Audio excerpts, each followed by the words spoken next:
The rain fell hard that night, the kind of relentless drizzle that made the city look like it was crying.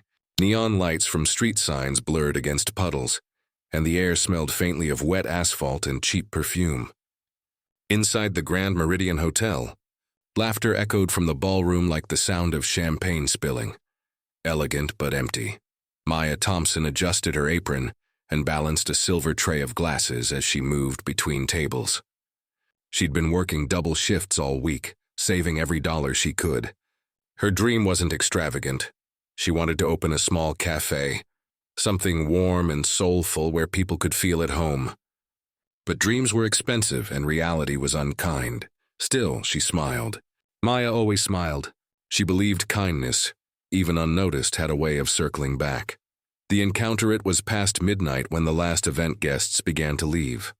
Only a few stragglers remained. Businessmen with loosened ties, their laughter loud and sloppy. At the far end of the lobby bar sat a man alone, slouched over a half-empty glass of whiskey. His suit was tailored, but his posture screamed defeat. Maya recognized him instantly.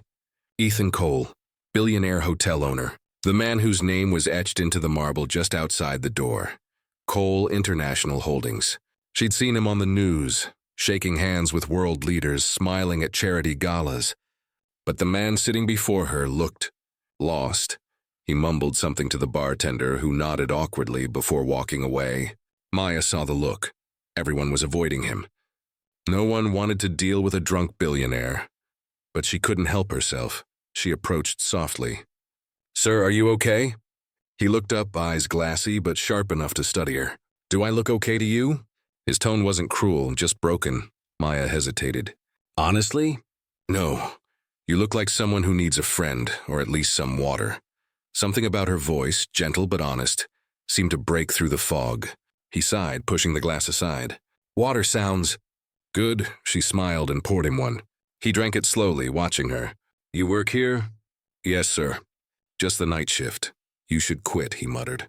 "This life, people pretending to care, it eats you alive." She tilted her head. "Maybe, but some of us are still trying to make it better." He looked at her for a long time, like he hadn't heard sincerity in years. Minutes passed. Then his hand slipped, and the glass nearly fell. Maya caught it just in time. "Okay," she said softly. "I think that's enough for tonight," he chuckled weakly. "You sound like my conscience. Maybe you should listen to her," she said, half teasing. When he tried to stand, his legs wobbled. Without thinking, Maya steadied him, looping her arm under his. "Let's get you home, Mr. Cole." The long ride outside, the rain still fell. Maya hailed a cab and helped him inside. She gave the driver the address printed on his keycard, the Cole penthouse, 47th floor. During the ride, Ethan leaned against the window, eyes heavy. "Why are you helping me?" he murmured. "Because you need help," she said simply. He let out a weak laugh.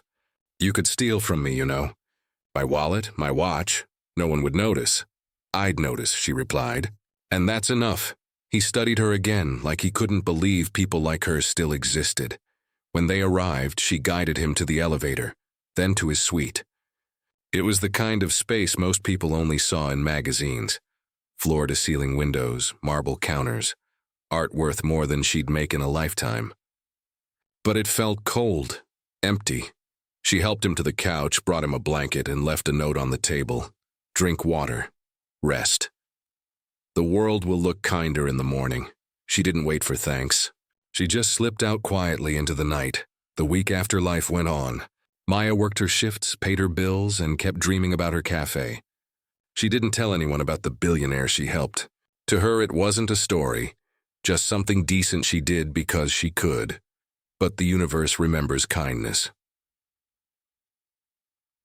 A week later, when she arrived for work, her manager was waiting, and he didn't look pleased. "Maya, Mr. Cole asked to see you." Her stomach dropped. "Oh no, did I cross a line? Did I get fired?" She straightened her uniform and went to the executive office on the top floor. The secretary greeted her with a polite smile and ushered her in. Ethan Cole stood by the window, sober now, his posture straight, his presence commanding. But when he turned and saw her, his expression softened. "Maya Thompson," he said with a smile. "The angel from last Friday," she blinked. I'm sorry if I overstepped. You didn't. He gestured for her to sit. Actually, you did something no one's done in years. You cared, and that's something I can't buy, she smiled awkwardly. I just did what anyone would. He shook his head. That's the thing, no one else would have. Everyone left me there. Everyone who works for me, everyone who calls me a friend, except you. He walked to his desk, picked up an envelope, and handed it to her. What's this? She asked. Open it. Inside was a deed, the ownership papers to the Grand Meridian Hotel. Maya froze. This can't be real. It is, he said calmly. I signed it this morning. You now own the hotel. She stared at him, stunned. Why would you do this? He took a deep breath. Because a week ago you didn't see a billionaire. You saw a person, and I realized. I've spent years building things that didn't matter, money, image, deals. But no one around me had integrity. No one cared about people. Until you. Her eyes filled with tears. Mr. Cole, I can't accept this. Yes, you can, he interrupted softly. Because you'll do something good with it. I know it. The new beginning news spread like wildfire. Waitress becomes hotel owner overnight. Reporters called it a miracle. Social media exploded with debates and praise. But Maya stayed quiet. She kept working. The hotel didn't change overnight, but the atmosphere did. She started by raising wages, improving employee benefits, and offering training programs for single mothers and students. The same people who once served silently now felt seen. When journalists asked her how it felt to go from waitress to owner, she always said the same thing.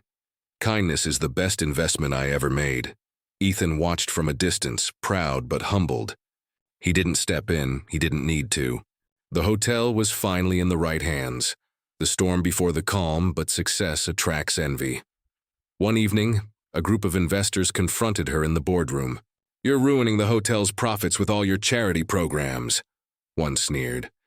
This isn't a shelter, it's a business. Maya stood her ground. A business without humanity isn't worth owning, another scoffed.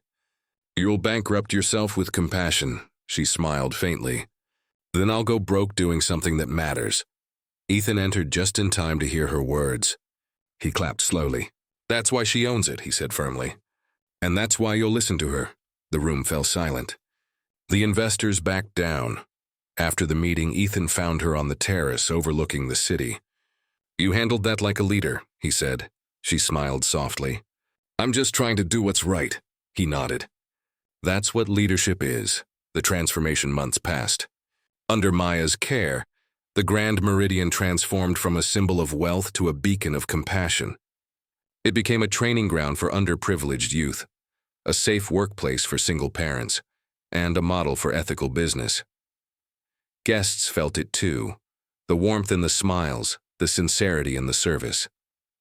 It wasn't just luxury anymore, it was love made visible. One day, a guest, a young woman struggling with homelessness, approached Maya in tears. You gave me a job when no one else would, she said. You saved my life. Maya hugged her, whispering, No, you saved your own. You just needed someone to believe in you. Ethan stood nearby, watching quietly. His eyes glistened with pride. The full circle a year later, the Grand Meridian celebrated its anniversary under new ownership. The ballroom that once hosted empty laughter now rang with genuine joy. Former staff, now managers and entrepreneurs, toasted to a future built on empathy. Ethan raised a glass. To Maya, he said, for reminding us that humanity is the most valuable asset in any business. The crowd erupted in applause. Maya smiled, overwhelmed. After the celebration, she walked to the rooftop, the same spot where her journey began in humility. Ethan joined her, the city glowing below them. Still feels unreal, she whispered. He smiled. That's how miracles work. She looked at him.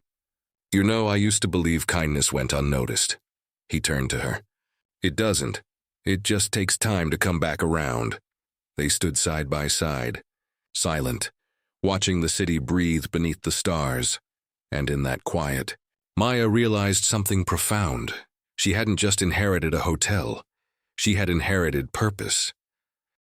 The lesson years later, people still told the story of the waitress who became an owner.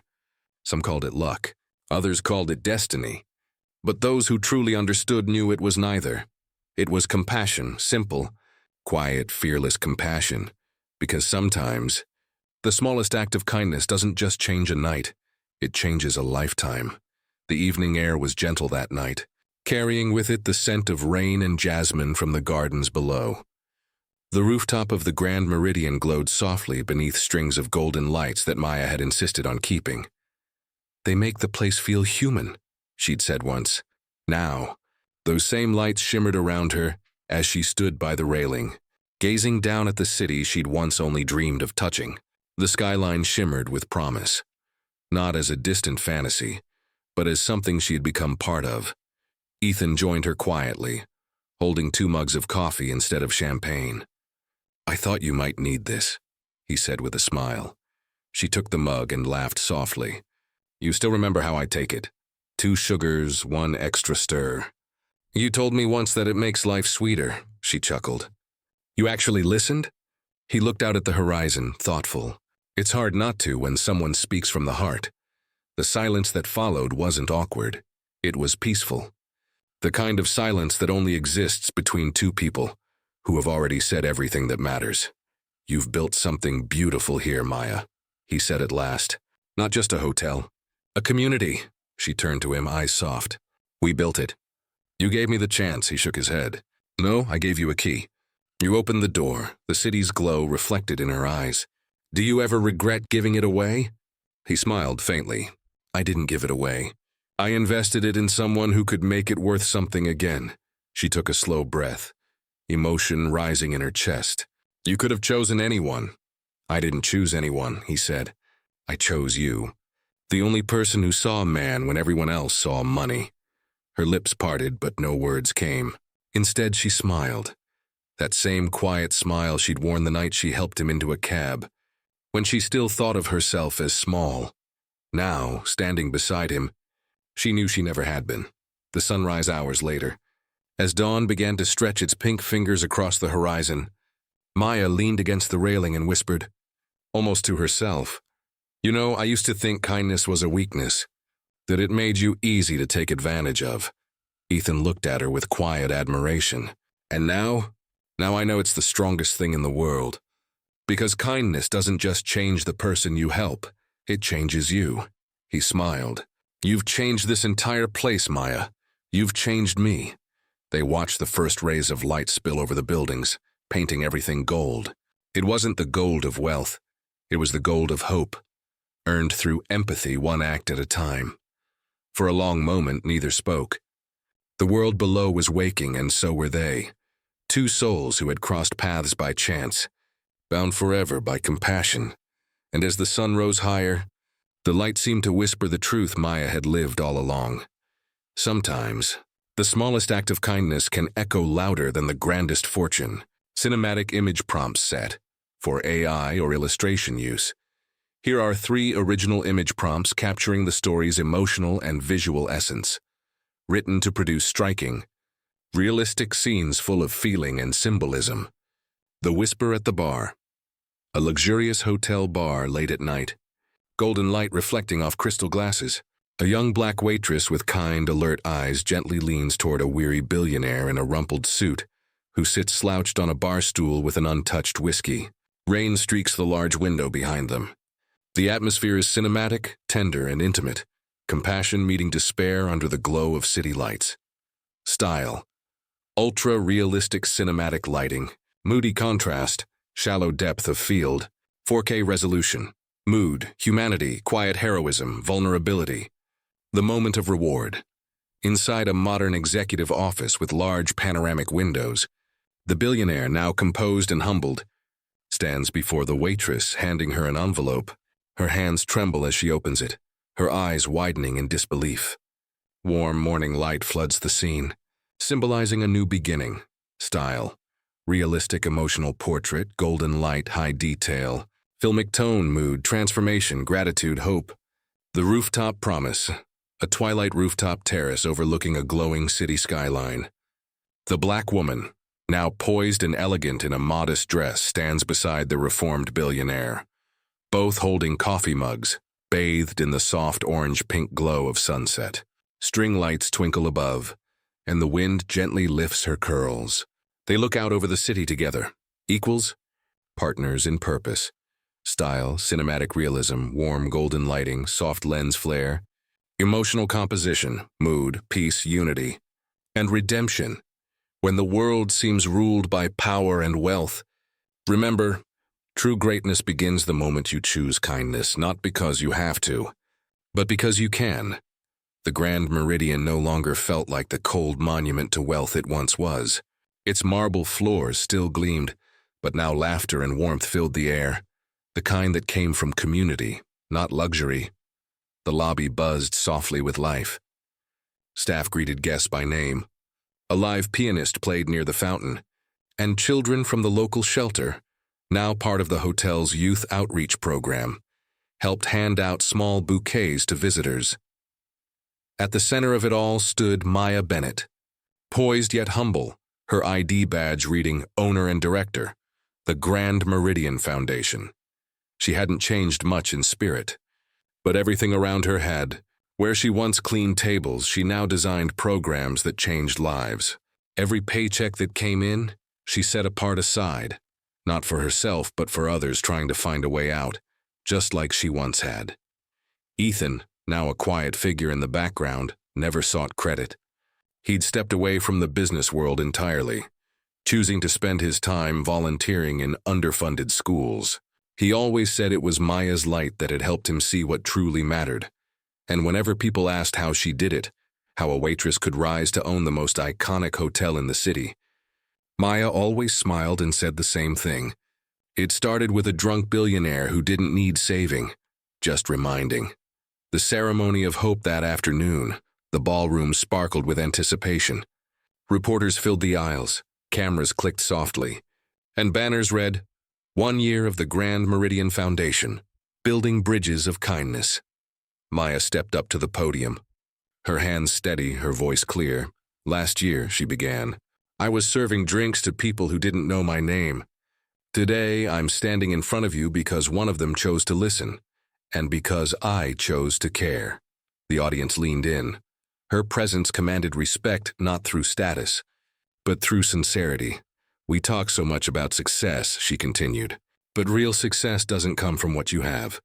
It comes from what you give, from what you build when no one's watching." Her voice softened.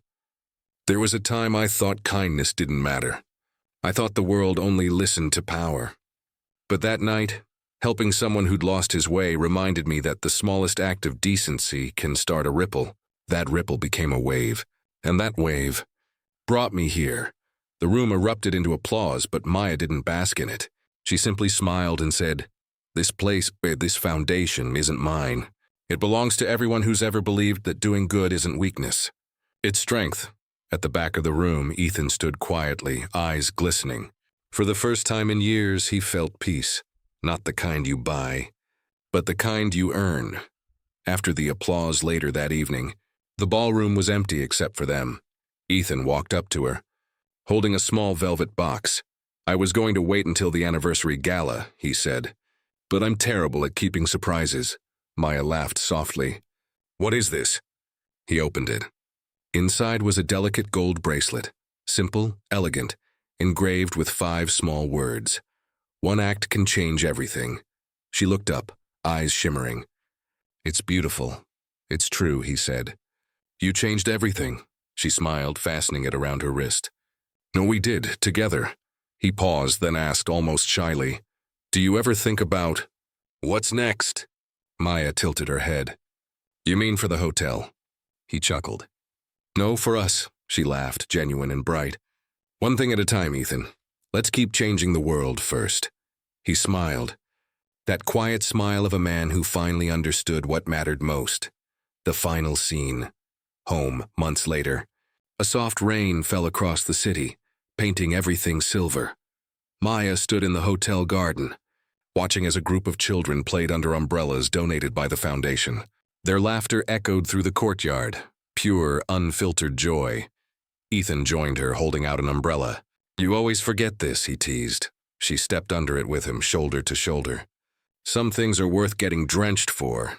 They stood there, watching the children run across the puddles. The city's heartbeat pulsing around them. For a moment, time felt still. The billionaire who had once stumbled into her care, broken and lost, now stood beside her not as a savior, but as an equal.